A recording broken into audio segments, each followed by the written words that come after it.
what that economic breakdown looks like and what that servicing of debt may actually look like. How believable is this for an investor in Asia? I think James' analysis was absolutely excellent. And I guess the summary is it's a loosening of the purse strings, but a controlled loosening of the purse strings. And I think this validates the ongoing theme that we've seen since September. It's almost 3 months in this kind of narrative now that China realizes the problem was bigger than they previously acknowledged, realizes they need to do more, have realized that markets need to be a focus of their attention and that they're going to care about what markets do and care about supporting markets, both in the property sector, on the stock market side and on private markets. But they want to do it in a kind of a steady and controlled manner. They want a sustained, gradual, slow bull market, not some runaway repeat of 2009 or prior bazooka stimulus methods. And I think that these targets overnight very much align with that. These are good numbers, but not wildly ambitious numbers. They're just solid and positive and encouraging at the margin.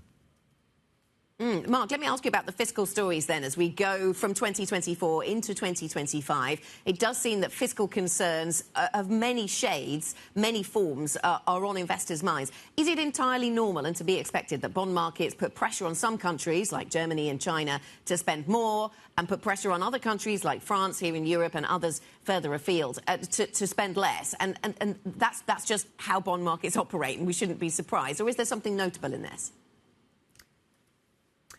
I think it's interesting. I don't recall a time where fiscal themes were so dominant across so many different markets. So on one side, we've got China and Germany being pressured because they're not providing enough fiscal stimulus. And we have countries from France to Brazil to Canada to India all being pressured because of being too loose on the fiscal side. And then, of course, we don't know what's going to happen with the US because we've got commitments to cut the fiscal deficit and yet policies that don't sound like they will cut the deficit, in fact, that it might increase. So I have never remember a time when fiscal themes were so dominant across global markets, but the reactions were kind of very divergent. And I think that really this is a story of bond vigilantes by stealth, and I think it's going to be a dominant theme across markets over the next couple of months. Mark, 15 years ago, China's major infrastructure stimulus boosted the American economy as well. Do we see a repeat of that if they continue to pump their economy? Is there a ripple effect?